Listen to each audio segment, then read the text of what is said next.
What is up, guys? Welcome back to yet another brand new Major Bin Gaming video. I hope you guys are having a fantastic day as always. Today we have two bits of news. We've got a developer talking about PS5 Pro and PC, and then also another developer talking about a new patch for PlayStation 5 Pro for a game that we've not yet discussed. So we'll get into that one second, and we'll do this other part first, which is kind of the main point of the video. And this is no attack on PC. I'm just talking about it because it's interesting to get developers' perspectives, because as much as the Twitter community thinks that they're right about everything, developers I trust far more. So indie devs behind photorealistic RTS about ants says a maxed out PC easily costs 3 to 5 times more than a PlayStation 5 Pro, but won't look or play 3 to 5 times better. And at the end of the day, this is a developer. Yes, it's a small indie game. This game looks fantastic, by the way, and I'm extremely excited to try this one because it's literally a RTS game with ants, and that might sound terrible, but it looks incredibly fun. So anyway, the developer behind a real-time strategy game about ants has been talking up about how a maxed out PC compares to PlayStation 5 Pro. While you might spend 3 to 5 times more on the former than the latter, the current state of tech means you're unlikely to get a game that looks 3 to 5 times better on a PC than it would on a PS5 Pro. And this is obviously something that's not unknown. Like, we know this, right? It's just interesting to hear this clarified from a developer who actually knows about the tech and develops games on a daily basis. Speaking to WCCF Tech, Empire of Ants game director Renaud Charpentier takes a question over how much of an improvement there is between the PS5 and PS5 Pro versions of the game and how the latter fares against a max out PC game. As said and presented by Sony, it is expected that most games will double their frame rate on the Pro or improved scene quality if they were already running in 60 FPS on PS5, he says. Still, maxed out PCs are kind of no limit, so they will of course be more powerful and they'll look better. But you can't compare them. A maxed out PC is going to cost easily 3 to 5 times more and consume 3 to 5 times more electrical energy as well.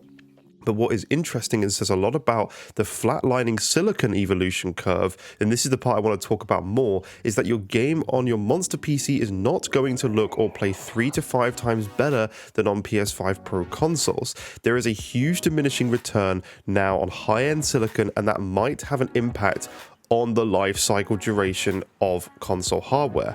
And I actually saw a tweet the other day from Fonzarelli, who actually said PC is the best value gaming. And while this is very true at the lower end, at the top end, price to performance is so bad compared to many consoles. Like, if you're putting a £3,000, £4,000, £5,000 PC build together, at that point you've reached diminishing returns because your silicon, yes, is very powerful, but you're not getting that return compared to something like a PS5 Pro. As the guy said, you're not getting 3 to 5 times more power for 3 to 5 times more the price, because you literally can spend even $7,000 on a PC. It's doable. If you have a 4090 incredibly good CPU, tons of SSDs and 128 gigs of RAM and ridiculous stuff like that. Obviously that's not normal, but even if you had like what I had, which was a 4090, a 12900K, a 64 gigs of RAM, yeah, that to me was reaching diminishing returns even on the base PS5, let alone the Pro. As far as PS5 Pro's price tag,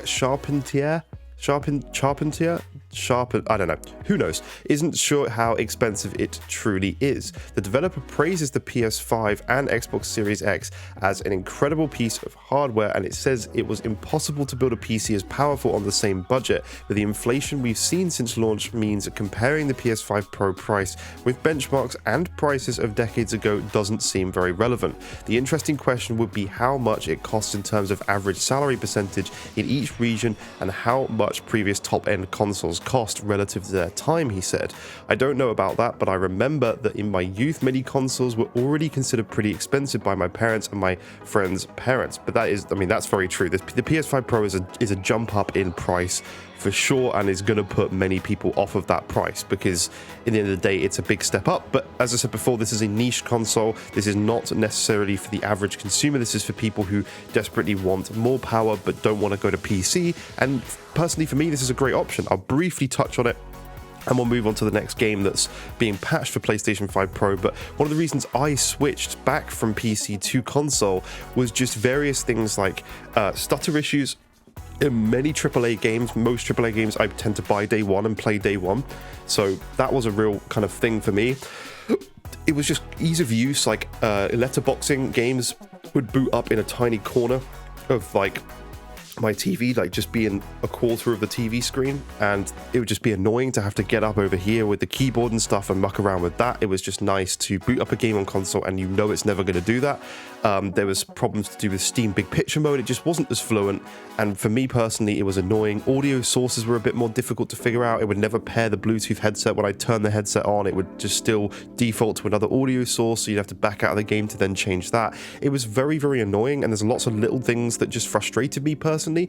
I don't hate PC. If they ever fix all these things and they sort things out, it may be something that I go back to. But the other thing for me was I'm very much a bit of a snob. I like to have the best at the best on the platform I'm on. So if I'm on Xbox, I would get a Series X like I have. If I'm on PlayStation, I'm going to get a Pro because I want the best from the console hardware. If I'm on a Switch, I want the OLED. I like to know that I'm playing on the best place on that platform that exists, and that's just personally something I like to do. So for PC, for me, it was I went all out, got a 4090, got a really decent CPU, 12900K at the time was very, very good, and yeah, you know, I got everything, and still I encountered these struggles, and then I kind of sat there and realized, well, I can play these same games with a minor or little resolution drop with more upscaling at 60 frames rather than the 120 on the 4090.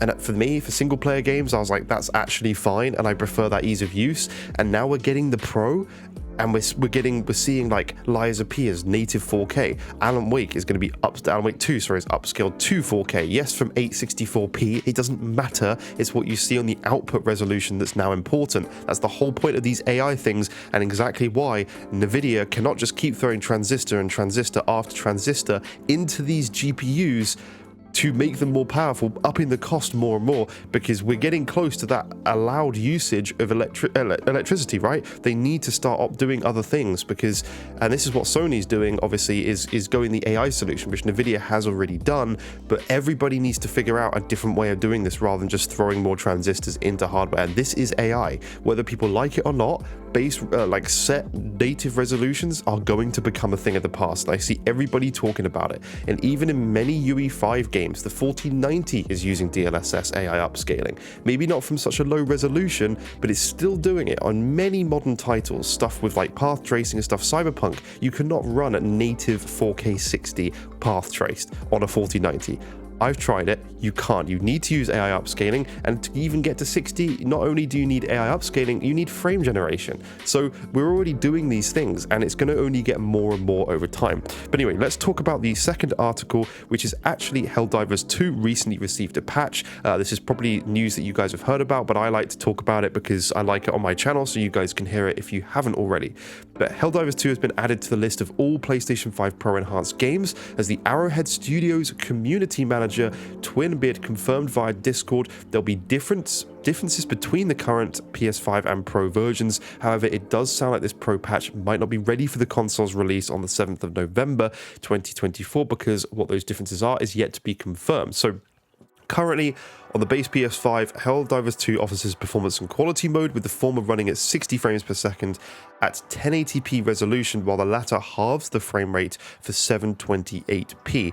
I imagine they're going to be able to get this thing, like, we've seen like Alan Wake 2 go from 864p to 4K output resolution in terms of like using PSSR. So I reckon they could easily do 1080p upscale to 4K, and quality mode, I mean, I don't know, they may do native 4K for that. I don't know what they want to do, but or we could see just enhancements to textures and graphics and things like that as well, or we could see an unlocked mode, depending if this game is GPU or CPU heavy.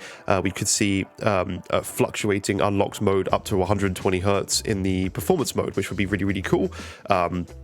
So yeah, that's great news though. Great news to see that more games are being patched, but still the one I want to hear about is Returnal. It's still one that I'm desperate to get some sort of better performance mode with higher output resolution, a boost to frame rate, like an unlocked mode would be really nice on a game like that, but we've not yet heard anything. But if we do, I will keep you tuned. All games, as you can see, there's a guide to all games right here on this page, and you can see If we search Returnal, no, there's nothing. So yeah, we've got plenty of games. I think we're up to like 74 games or something now, which is insane. We're really getting through the quantity of games now. It's just insane. But anyway, thank you so much for watching. Leave a like, subscribe if you're new to the channel, and I will see you in future videos. Bye bye for now.